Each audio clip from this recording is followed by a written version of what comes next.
Hello everyone, I'm the Nerdy Fool and welcome to a new game on the channel, Expeditions Vikings. This game isn't that well known, but I was wanting to play another CRPG, but not wanting to play a really long one like Baldur's Gate or Rogue Trader. And from what I've seen online, this one's about 40 hours and gets very good reviews. I played a bit of it back in 2017, so I don't remember that much, but I did try it and I did enjoy what I played. But I don't know, got pulled off on other things and never really got around to playing that far into it. So I'm ready to actually dive in and really get a feel for this game. Unlike most fantasy RPGs, this is trying to tell a more real historical story. Now, how accurate it is to history, I couldn't tell you. I'm not big into history. But from what I've seen, it seemed to be reasonable to my lack of knowledge. So let's jump in and see how this goes. We'll play on medium difficulty, I think. Definitely not Iron Man. And call it good. So the story of this game, to my memory, is that we're playing as a new Thane taking over after our father has just died. But we're sort of left with land and people that don't really respect us because our father wasn't necessarily a good Thane. And so we're trying to sort that out.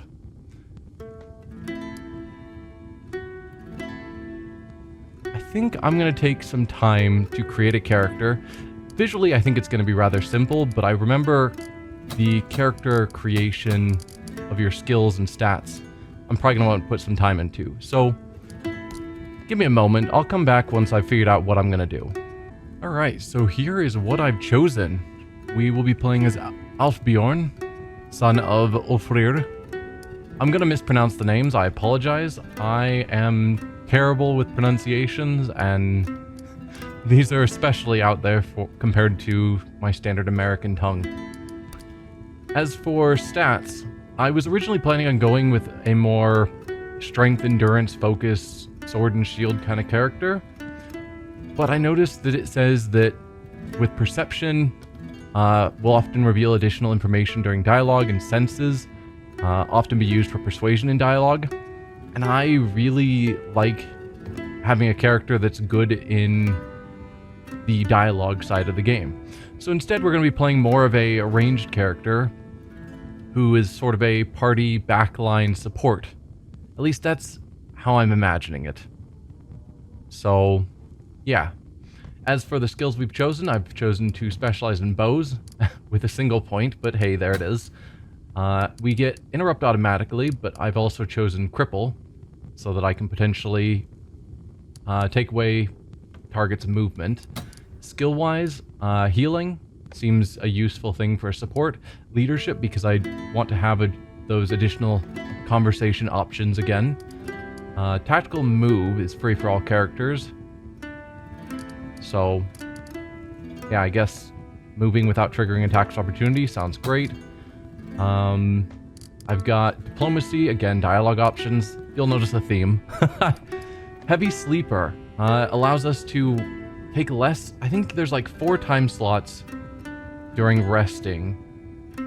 And this allows, I think most people need to sleep 2 time slots. So you only get 2 time slots for doing the other things in camp, such as hunting or guarding, preserving food, whatever. So this will allow me to use 1 less.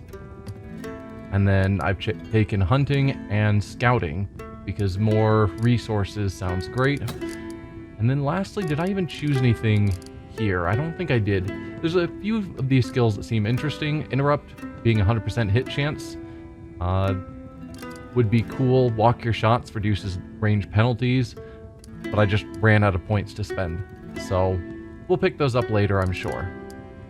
But that'll be our character, so let's hop into the game and see how this goes.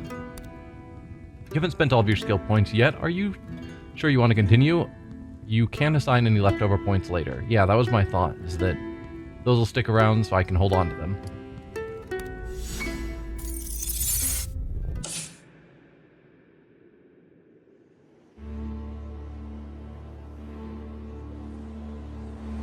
Your father was a great warrior and a good husband, but he was not a strong chieftain to his clan. As he travels to join his brothers in the halls of Valhalla, you must take his place.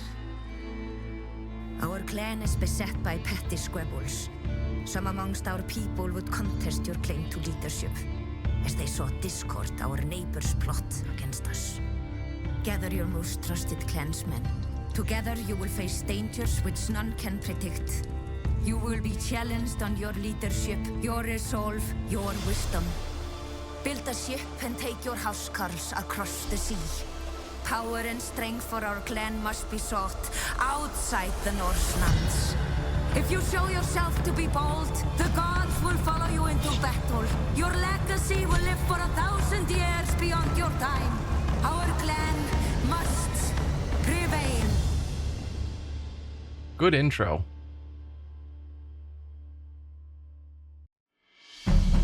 Aid me, Odin, in my efforts to bind the struggles of a bygone time as glimmering light on glass.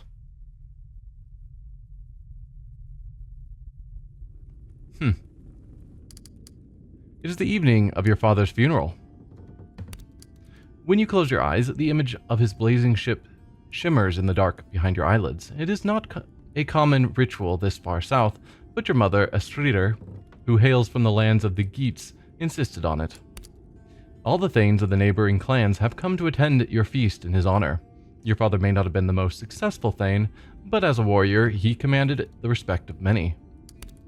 The guests are filing into your longhouse. The thanes enter first, each trailing a modest group of warriors. Your mother leans in to whisper a few words of advice before she takes her seat. You should greet each of the thanes before the feast begins, but listen well to their words. Few of them would benefit from making this a smooth transition. It will be important to know where they stand. Characters with golden nameplates have dialogue for you. Click on them to talk to them. The icon over your chair is the quest marker. You can turn these off in the game settings for a more independent play experience. Gold quest markers indicate mandatory objectives. Talking to the other things is not mandatory, marked by the silver quest markers, which indicates optional objectives. When you want to move on, just take a seat by clicking on your chair. Okay, so we are going to talk to the people around here. So, yeah, we don't have to talk to everyone, but we will. I guess let's start here in the top left. Islifrir. Islifrir is a distant cousin. Leadership of the clan has moved between your side of the family and his for generations. He's known as a skilled warrior and a hard worker. Islifrir sits with his two closest friends. Our condolences on the passing of your father. At least he died the way he would have wanted. He will be feasting with the gods tonight. He looks up when you approach his end of the table. Neither of his friends acknowledges your presence. His tone is respectful but slightly cold. Thank you. I hope there's no bad blood between us, or there's no need for pretense. You never respected my father. I will not ask that you begin now. We're not going to start a fight for no reason. Thank you. I hope there's no bad blood between us. Islifrir seems to consider this for a while before replying. It's no secret that I didn't agree with how Ulfrikr ruled our clan. I should have chosen a simpler name. Bearing this in mind, I don't see what gives you the right to succeed him, but this feast is in his honor, and I will not insult his memory here, nor will I challenge your claim to leadership. One thing that's cool about the conversation system in this game is they make it very clear which choices progress the conversation, which ones end the conversation, and which ones I think are just probing questions that lead back to the same point, which is something a lot of games don't do that I always want, because you never know when... In other games, you often don't know if you're progressing the conversation or not. And usually there's multiple dialogues I want to go through, so making it very clear is nice. You believe you would be more suited to lead us? Islifrir leans forward and looks you directly in the eyes. I do. Here we go. This is the inquire options are not mutually exclusive with the other options. The conversation will return here afterwards. Because my father failed you. It is not our way to let rulership simply pass from father to son. If we are to become a strong clan again, we must appoint the best warriors, Thane. You are not the strongest of us, merely the less weak of your father's children. Ha! That is harsh. If you believe that the gods favor you in this, I hope you will get the chance to prove it, but I will not simply wait for you to falter and bring the whole clan to ruin. You're wrong, I hope you'll give me the chance to prove it, or if you challenge my birthright, you will pay with your life. You are wrong, I hope you will give me a chance to prove it. Isleifr simply nods once, and then he returns his attention to his companions. Hello, Kettle. Busy entertaining your guests? Kettle is standing off to a side holding a horn full of mead. The young hunter appears to be watching the feast with a faintly amused expression, and he nods respectfully when you come near. Not too busy to check in on you, or as busy as you'd expect, why are you over here by yourself? As busy as you'd expect, why are you over here by yourself? Kettle winks conspiratorially. I'm trying to decide who to pick a fight with. I want this feast to be memorable, and nobody tells stories of a feast without a fight. Jokes aside, have you seen School's huscarls over there, in the corner? Hrodgerda and Skaki. I've heard stories about them. Nefja seems to be expecting trouble too, so I've decided to go easy on the mead and keep an eye out. Appreciate that, it never hurts to be careful. It's not necessary, I can take care of myself. Well, we know that we are not the physical, confrontational sort, so having friends that are ready for a fight is probably wise. I appreciate that, it never hurts to be careful. He throws his head back slightly towards Isleifr. Speaking of which, keep an eye on the big lug back there. He and his friends have been putting their heads together all night. I think he might be planning something. Isleifr's family, he wouldn't attack me. Kettle raises an eyebrow. Sure, he wouldn't do anything underhanded, but it's basically tradition for your families to fight over who gets to sit in the big chair. But this is your feast. I'll watch Isleifr and his friends. You should relax and enjoy yourself. Rurik Ofriksson. I'll get it. Your elder brother, Rurik, always had a penchant for music. He looks up and gives you a warm smile as you approach him. Kotveld, brother, Rurik grins. I mean, my honored Thane. How do you feel? So this is our older brother, who arguably should be Thane if he's the eldest son. But for whatever reason, we are the new Thane instead. Although, Isleifr did mention that we are the better of the two sons, as a statement of, there's no one good to be Thane among us, but they at least chose the better of the choice. I'm well, Rurik. I know our father is in Valhalla now. I'm fine, Rurik. How about yourself? I don't think it's quite sunk in that father is gone. I can't believe what a mess the old man left me. Nah, we're not going to say that at a feast to our father. I'm well, Rurik. I know our father is in Valhalla now. Rurik smiles. You can barely hear his soft voice over the din of the feast. I'm certain he is. Odin would have to be a fool not to accept a warrior like him. How's everyone been treating you? If anyone disrespects you, let me know about it, and I'll make sure it doesn't happen twice. I have to go and be a good host. How's everyone been treating you? Everyone knows you are the better warrior and a stronger-willed man than I. Nobody wants me as their Thane. To tell the truth, I think our clansmen are almost as relieved as I am that you took on the mantle. Okay, so he didn't want to be Thane, and everyone else is happy that we chose to accept it. I have to go and be a good host. I'll talk to you later. Your brother flashes you a cheeky grin. Just use the old signal if you need help to get out of a conversation with one of the other Thanes. Ha! So we're close. Good to know. Can we talk to some of these other people? School is a very impressive man in the flesh. Is that an attempt to make me jealous? No, it's merely, I think I now believe the stories about how he took control of yelling. I always thought the story was exaggerated, but yes, I see what you mean. Alright, Halfdanr.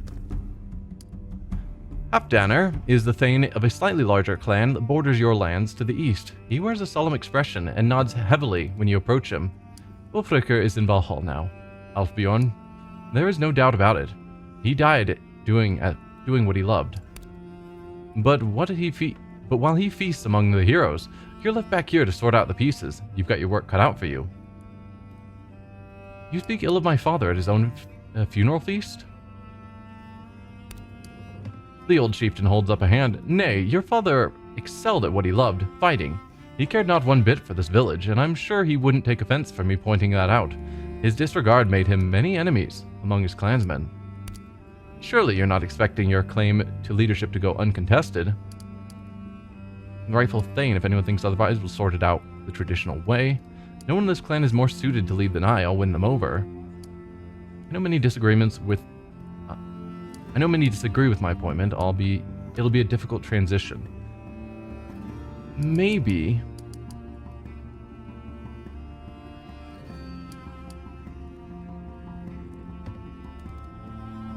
I'm gonna go with 2. No one in this clan is more suited to lead than I'll win them over. It's a more hopeful statement. Maybe just we'll sort it out the traditional way, but I'm assuming the traditional way is just beat them down in combat, which isn't necessarily our forte. So I'll just try and win them over. I am persuasive. Well shit, let's hope you're right. At least it's plain for all to see you throw a bloody fine feast. Halfdanner empties his mug of mead in a single gulp, then slams the mug on the table and calls to a thrall for a refill. School. People have been talking about you. What's your deal? Skullcleaver is the Thane of Yelling, which borders your area. Yelling is a large territory, and Skull is one of the most powerful Thanes in Jutland. Yelling has prospered under his rule. Skull pushes himself away from the table with his foot, the chair making a grinding sound on the wooden floor. His face shows earnest sympathy. Alfjorn, my son, my boy, so sorry about your father. If there's anything the people of Yelling can do to aid you in these trying times, don't hesitate to ask. That's very kind of you, Thane Skule. Of course, we must all stand together against the Frankish threat. Skule leans towards you, resting his elbow on the table. Tell me, what are your plans for this place? How will you lead your clan? It's my business. It's too soon for that kind of planning. I'll start by expanding our defenses. Not a bad call. We need a ship first of all. Apparently our father was too big into warring and raiding and whatnot, and that was a bad thing. So I don't think going for a ship is the first thing we should do. We need the favor of the gods if we are to prosper. A reasonable choice. We should be an attentive Thane. I'll start by building a folk mood. I think that fits our theme best. Focus on the people. Try and build up our town, our people. And from there, we can start figuring out how to take care of the other needs like defenses, working with the gods, etc. I'll start by building a folk mood. Skule nods sagely. A wise course. I can already tell you will make a better Thane than Ulfricr. As I said, he was a great warrior, but it's clear that's where his interests lay. He lets out a deep sigh and leans back into his seat.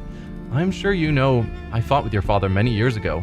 We were very much of a similar inclination, he and I. The man had a real taste for battle, not like his brothers. Mark my words, Alfjorn. True bonds are forged in battle, not bound in blood. He came to me for advice before he mounted his last journey, on account of my ties to Kaupang. I should have warned him better about what he was getting himself into.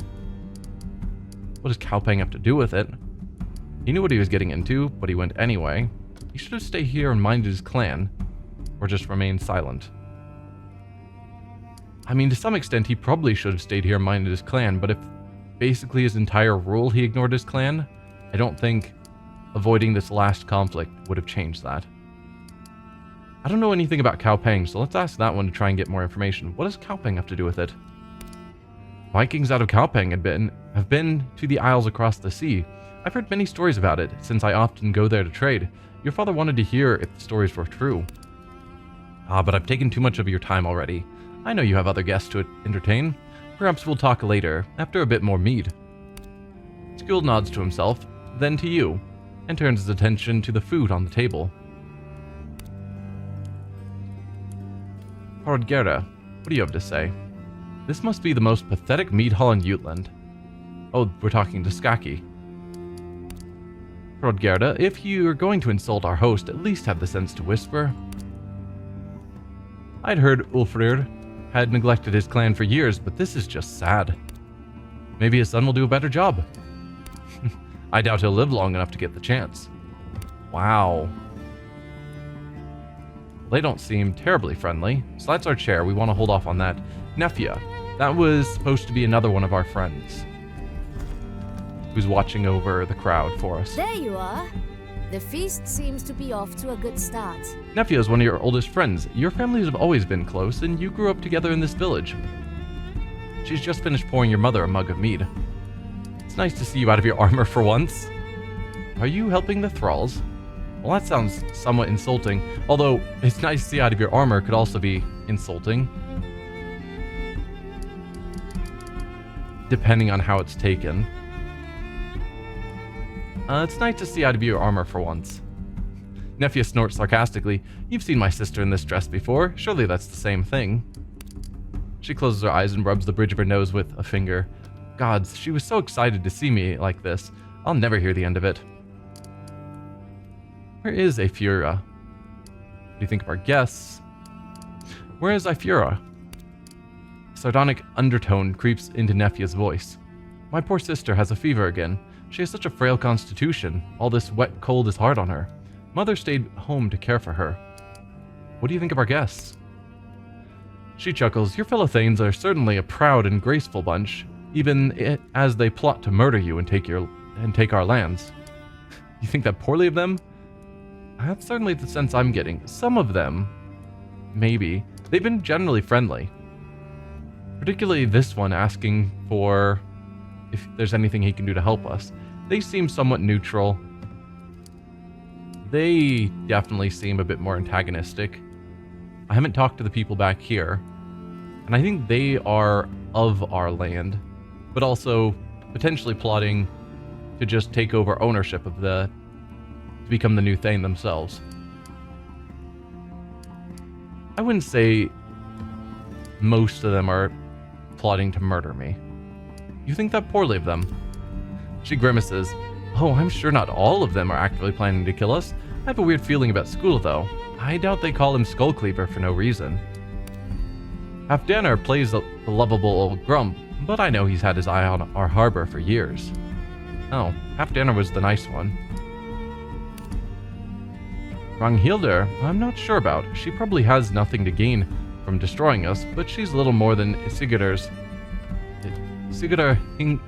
Hringer's appendage, and who knows where he stands. Let's talk later. I have to be a good host. Good luck, and watch your back. So you're Ranghilder. So let's see. School was you?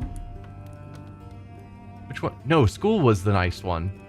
Halfdanner was the more neutral. Okay, trying to remember the various individuals. Do either of you have anything to say? No. Oh, I can turn the camera. Nice. Before we go over here, let's talk to these people. Where's Erlinger? Good question. I haven't seen them all day. That doesn't bode well for them to not attend their Thane's funeral. I agree. I wonder what their game is. Okay, so there's some locals who didn't show up when they ought to have. Good to know. And Ranghilder. Ranghilder the White is the most influential of your guests. As the vassal of the king Sigurdr Hringer, I'm going to struggle with the pronunciations and I apologize. She is the current ruler of Denmark. She has come from the trade hub of Ribe? Some city to the south where she presides as Jarl. She nods politely as you approach her seat.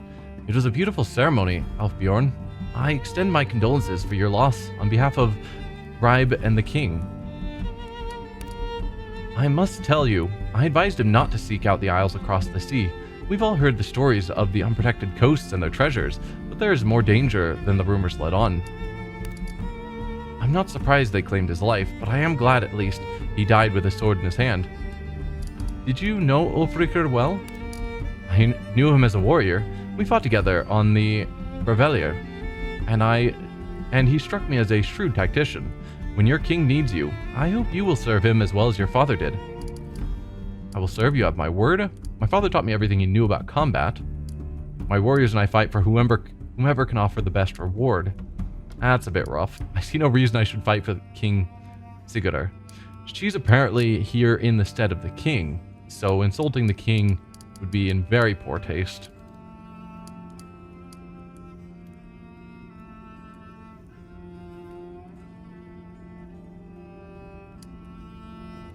I'm gonna go with, it feels like a bit of a neutral option.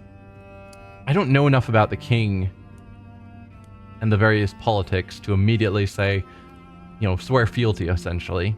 I'm just gonna say, my father taught me everything he knew about combat. Which is probably true. We didn't end up being the strong warrior that he apparently was, but we're still a good archer, a good leader. My father taught me everything he knew about combat. Jarl Ranghilder nods once.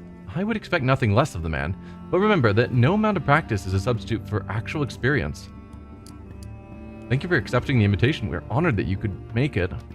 I was hoping the king himself would attend. That seems a bit much. Thank you for accepting the invitation. Of course, your father's sword will be missed in our struggles against the Franks. If you'll excuse me, I must do the rounds. Enjoy the feast. The old shield maiden smiles. She gracefully slides back down into her seat, whereupon she spears a large piece of chicken with her knife and dumps it onto her plate.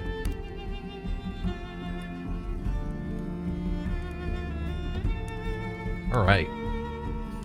Can we talk to our mother? Doesn't look like it. I can see, like, if I'm don't have my mouse on her, then her name highlights, which seems strange. But it doesn't seem like we can talk to her. So let's just take our seat. I think we've talked to everyone. I don't think we can leave. At least, I don't think we should leave. I'm gonna click just to see. You shouldn't leave just yet. Okay, that's fair. So let's take our seat. That camera movement is a little bit fast. I suppose we could have looked at the fire as well. Following the initial meet and greet, everyone toasts your father and digs into the meal. Food covers every inch of the table, and the freshly brewed mead seems to flow endlessly. Following the I was just going to reread it. You're listening to Nefia's usual complaints about her mother when Kettle perks up and slips discreetly out of the longhouse. Outside, some piece of pottery crashes against the ground, and men begin to shout. In short order, the door flies open, and the doorway is filled with Ottar Erlingsson, sword in hand. Outside, you see his brothers standing over the prone form of Kettle. Ottar looks around the room with disgust. What a splendid feast for such a shit thane. Ottar's gaze stops on you. He raises his sword to point at you accusingly. Alfjorn, your family had its chance to earn our respect, and you wasted it. Come outside and defend your honor, or we will burn this hall to the ground. Nefia jumps to her feet, already holding her knife. Her voice seethes with disgust. Ottar, you miserable drunkard, how dare you attack your thane's honor during his own feast? Your family will pay for this. Ottar has turned his back on you and is already walking back outside. All the other guests turn their gaze at you in anticipation. Your mother leans in to whisper in your ear, you have to handle this. If the other thanes think we're too weak to deal with such a blow against our family's honor. This will not stand. Nefia, are you with me? We know that she typically wears armor, so she must be some sort of shield maiden who is trained to fight. So telling her to stay here, I'll handle them, doesn't seem to make sense. This will not stand. Nefia, are you with me? A shadow sets across Nefia's face. By the gods, he's going to make us kill him this time, isn't he? I hope Kettle is all right. Same.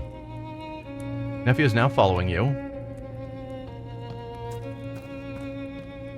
Retrieve your weapons from the rack by the door. We've got an old bow, a simple knife, and a shield. We'll take all.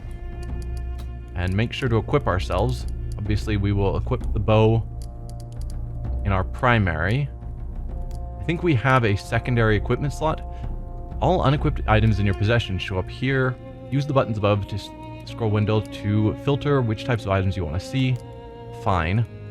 Drag the items into slots to equip them. Specific items go into specific slots. You can also double-click an item to automatically equip it into the right slot. Each character can carry 2 sets of weapons and can freely switch between them in combat. Click this button to select which weapons are your primary set. Okay, yeah, as expected. So we will slot the knife and shield as a secondary.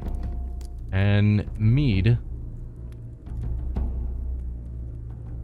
increases strength for 3 turns. Use twice for double effect, but this reduces finesse and senses for the rest of the fight.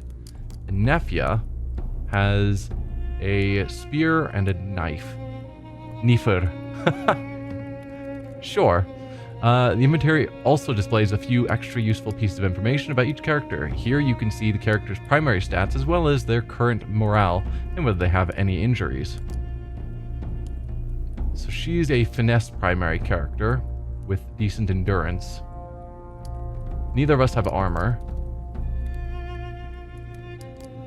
I'm going to have the knife and shield as my primary because sometimes we'll be attacked by surprise, and if you have your shield out, you might block their attacks. And then on my turn, I can switch to a bow. I think, if I recall how this plays out. Let's head out and deal with this fight.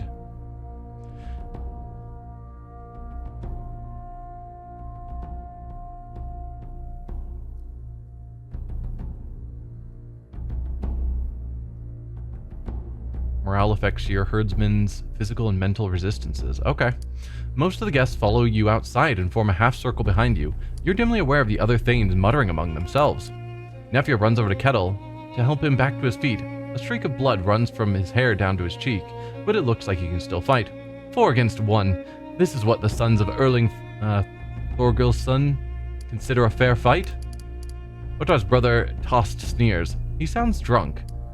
Shut your mouth, woman. He started it. So we've got a diplomacy option because we took diplomacy. Go home, you fools. I know our families have never been on good terms, but if we spill each other's blood tonight, the killing will never stop. Reasonable. We can do this one because it's not going to progress the conversation. Will you be all right, Kettle? The hunter wipes mud out of his eye. It's nothing. Tossed hits like a little girl. In fact, no, I'm certain Nefia could do far more damage when she was little. Ha ha! You sniveling little shit, come over here and say that again. So we could take the diplomacy option. You snakes, you will die for this. If you crave a fight so much, there are proper ways to handle this. Does your father know you're here destroying his name? All reasonable options, but I would rather try and convince them, because I think they're mostly drunk. So trying to convince them out of this seems better. Killing our subjects is probably not the best answer. In the back, the youngest of Erlinger's sons, Ere, is looking increasingly distraught. He's right, Ottar. This is not what father would want. Ottar groans with irritation. It doesn't matter what father wants. We're here now. There's no going home with our honor. Nothing about this is honorable. I should never have come here with you. Then run, Ari. Run back to the farm like a coward, and we'll deal with Alfbjorn ourselves. Ari's eyes flicker between you and his brothers. Dejected, he takes 2 steps back. Then he turns and walks away. Ottar's gaze never leaves you, and his hand clenches around the grip of his axe. You crave a fight so much, there are proper ways to handle this. Or just insult him. Does your father know you're here, destroying his name? Wow, they're just following the camera all the way, following him.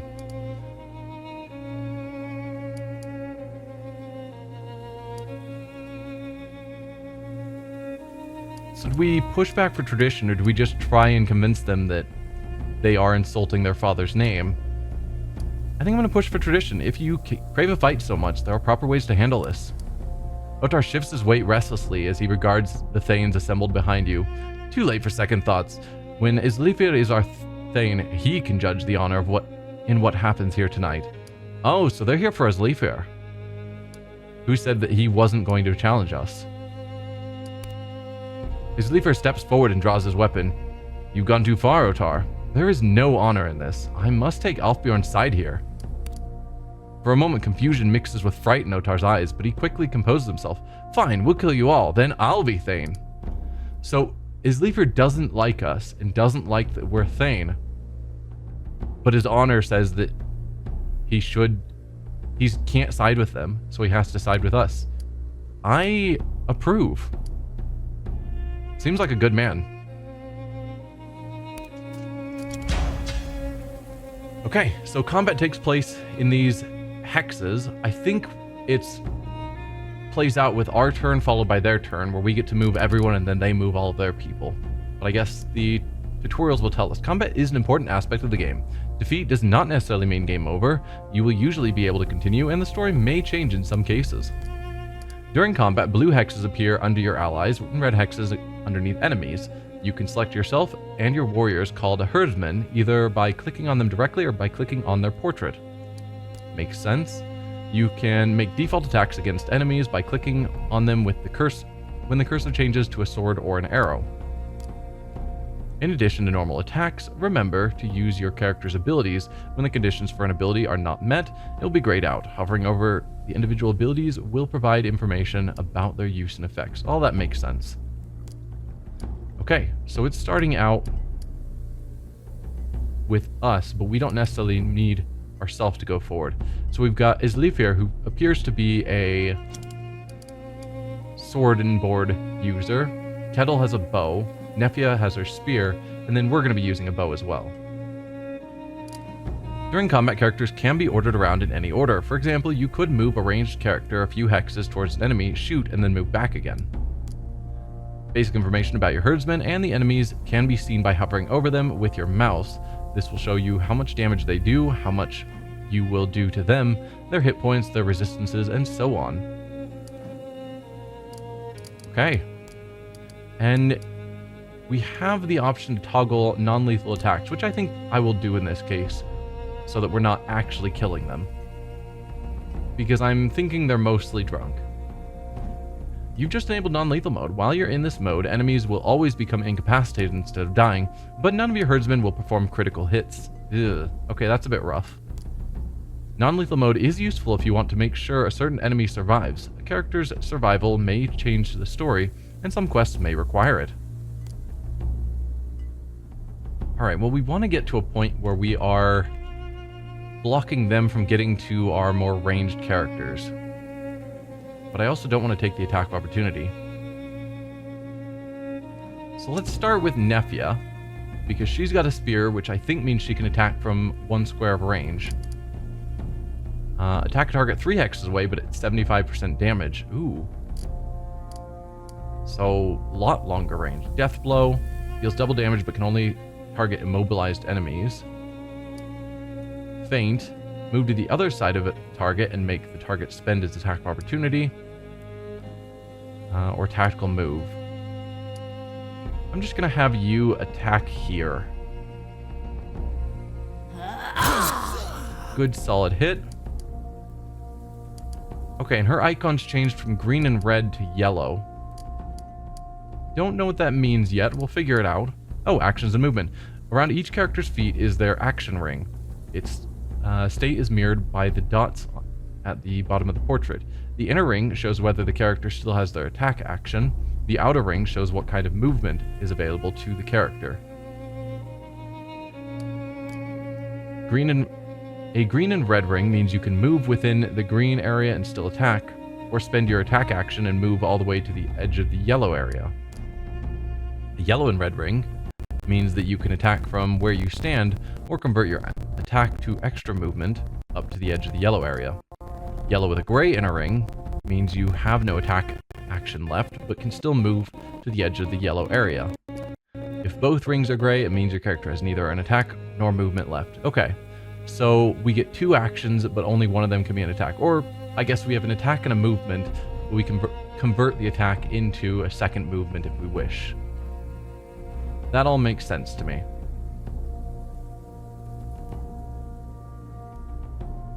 Let's see about... You don't kill here. So you do 22 to 27 points of damage.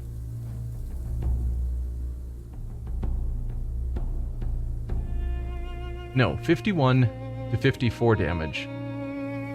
The damage there is his damage back to us, I think. The green is the expected damage, 51 to 54, and he has 53 hit points.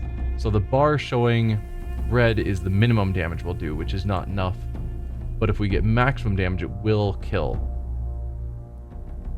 What if we used our bow instead? 43 to 47, so that is not enough at all. Kettle is better with a bow than we are. Good to know. Or you could do a quick shot. Spotted, cannot use low cover, range attacks versus character, plus 25% accuracy. Okay. So if I tried to do a quick shot here, only a 47% chance to hit. But if I instead did a ranging shot,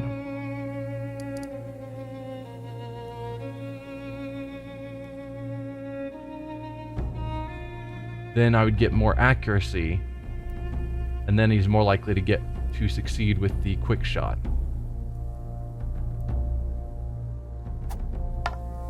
The ranging shot there. You are now spotted. Then we'll do the quick shot. So now 72% chance to hit, and we've got 2 shots.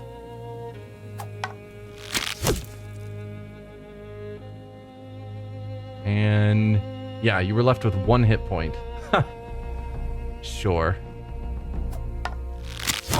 There you go. So he's down now, which means I can now move incapacitation. An enemy has just fallen. This will likely happen often, both to you and your enemies. When a herdman gets incapacitated, they can be revived during combat or left down until the end of combat. Incapacitated herdsmen will automatically get back to their feet after combat. If an enemy is killed, the red hex at their feet will disappear, whereas incapacitated characters will writhe in pain on the ground. If you decide to leave a herdsman incapacitated, they risk getting an injury. The longer they stay down, the worse the injury can become. Do your best to keep everyone on their feet, but accept that injuries happen in a fight. So if combat ends and one of our people is down, we get an injury, but if we do heal them back up mid-combat, then we don't have to worry about that. And Kettle apparently has an injury giving him -5 senses because of the blow he took before combat started. Alright, Zilifir, let's move you forward.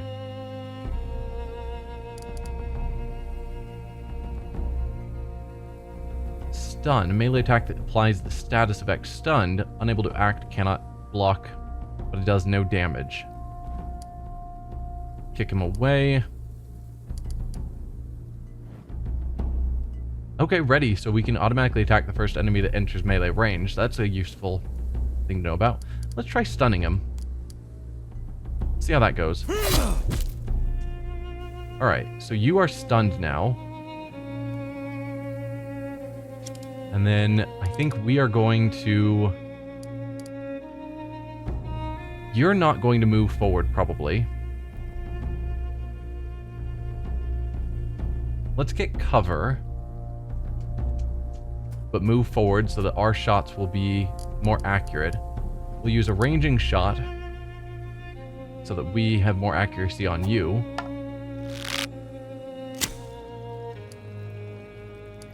Yes, character has just entered cover. Cover comes in either high or low cover, which is visualized by the shields hovering next to the cover icons. We are in full cover, or high cover. When it applies, cover blocks attacks completely. There's no partial cover. You're either in cover or you're not.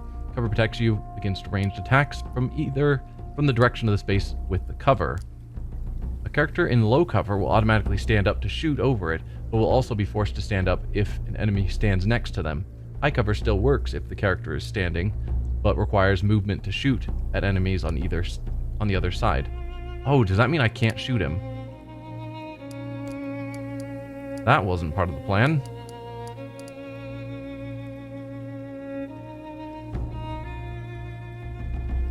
Okay, I could get my allies to move. I have healing. No one's injured yet.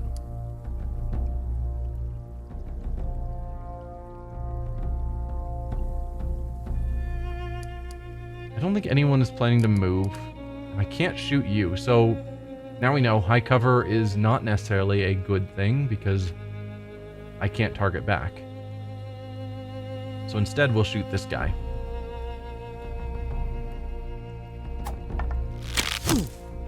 Harried. What is harried? That is a tooltip that didn't pop up. Is there any way for me to see? He's stunned and harried.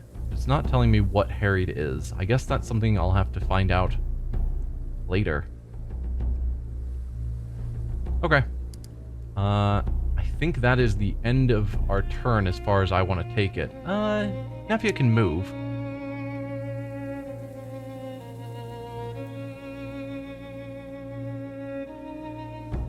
Let's get some of our people into cover so that this guy has a harder time attacking us.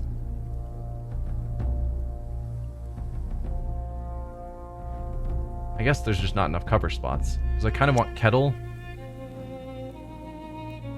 Kettle can't move. Never mind. Then Nefia, we'll put you in that cover. So the two of them are available to be shot, unfortunately.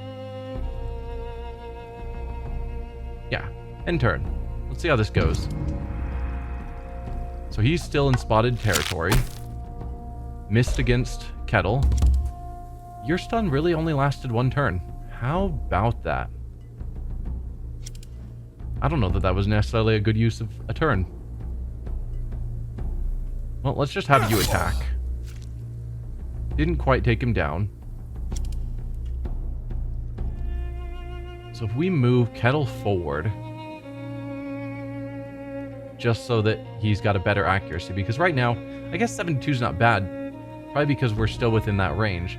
If we were closer, his accuracy would go up even more. So let's do it. 95%. I like those odds. Harried. What is harried?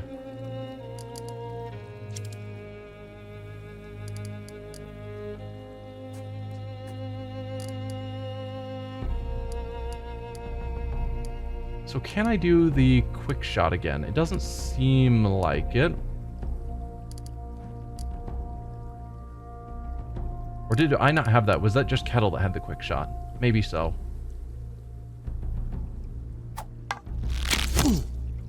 No, you're still up with 1 hit point. Oh, we are so bad. Alright. So I could have her move here and then use the long range stab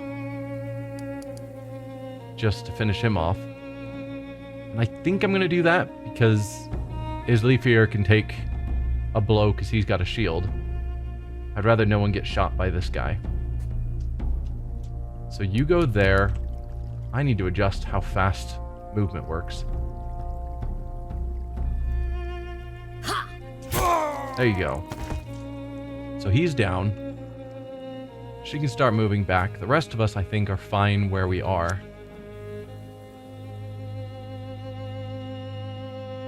Yeah. Yeah, let's just end turn. Didn't block with your shield. Oh well.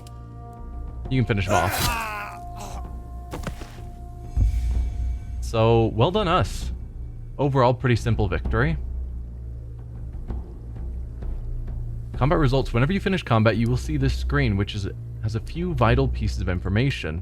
If a character was injured during combat, any new injuries will be displayed here. They will need to be treated the next time you make camp. No injuries, but he has existing injuries, a light trauma to the head. Here you will see any items still equipped by your herdsman. If you used any items during combat, it will be shown here as well. Here you'll see the items equipped by each character. Any items that lost durability during the fight will be indicated by a red arrow, so none of us lost durability. Good.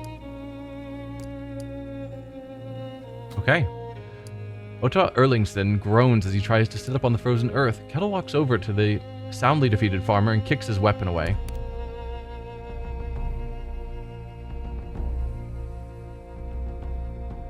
But our surviving brothers are slowly getting to their feet as well. None of them has any fight left in them.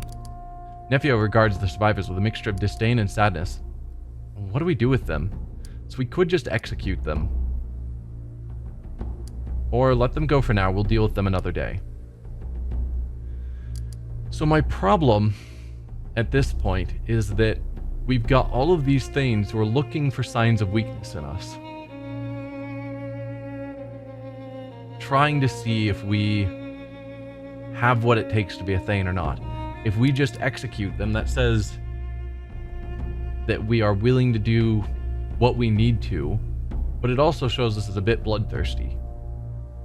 Versus if we let them go, then maybe that shows us as weak, but potentially more forgiving, potentially more willing to help out our people. Like, pros and cons. I think I'm going to go with the let them go for now. We can talk to them later, sort this out. They're mainly upset with our father. They don't really have any specific reason to be upset with us yet. Well, I guess they sort of have a bit of a blood feud with our whole family. Like, their family hates our family. But still, I think I'm going to let them go. We'll deal with them another day. The brothers pick up their weapons and leave dejectedly. Their pride has suffered a tremendous blow tonight, and this is not likely to be the last you've heard of it. Your guests look on with solemn expressions and don't reveal what they think of this act of mercy. I didn't want to do this, but you all saw what happened here. These men left no choice. This is what happens to my enemies. Everyone here would do well to remember that. Anyone who has a dispute with me can observe our customs and challenge me to a duel, but I will not be ambushed at my own feast. I think again, pushing for customs, tradition, etc. There are ways to handle this. This was not the right way, but we dealt with it in a reasonable manner. Anyone who has a dispute with me can observe our customs and challenge me to a duel, but I will not be ambushed at my own feast. Islifer steps forward. He looks not the least bit tired from the fight. You were the only one that took damage. I supported you here tonight because Otar and his brothers were out of line. It is not the way of our clan to kill each other in drunken brawls, which is why I didn't kill them in a drunken brawl. Alfbjorn, son of Ulfricr, I challenge you to a duel for the position of Thane. Didn't you tell me at the feast tonight that you weren't going to challenge me? Come on, man. An excited murmur rises among the guests. Kendall mutters in a voice too low for anyone other than you and Nephew to hear. Can you believe this Bikku Sonar? It's his right to issue such a challenge. His timing could be better, though. Why do you challenge me? The seat of Thane should never be passed from father to son, like a sword or a horse. If our clan is to endure, we must ensure that we are ruled by the strongest and most wise amongst us. Islifer, son of Grimvarder, I accept your challenge, or I will not fight you, Islifer. I need you at my side. I mean, I don't want to fight him. I want him at my side because he seems like an honorable sort. But he has the right to challenge me, and I just said they have the right to challenge me. I'm not going to back down from that. Islifer, son of Grimvarder, I accept your challenge. He nods, apparently satisfied. We will meet on Holmgang Island at noon on the morrow. May the gods favor you. Click the compass rose to open the area map. This shows the layout of the area with points of interest and your current position marked. Okay. Makes sense. So we're in Skjern. I assume that's the name of our town. We've got a witch's hut. So various points of interest marked that we'll want to check out. And then these are the points to get out to the campaign map. But I think that is where we're going to end this episode. Next time we'll pick up from here to actually talk to some of the people around and then explore the local area of Skjern. Figure out what to do about Estradider's challenge. But I will see you guys then. Thanks for watching. Bye.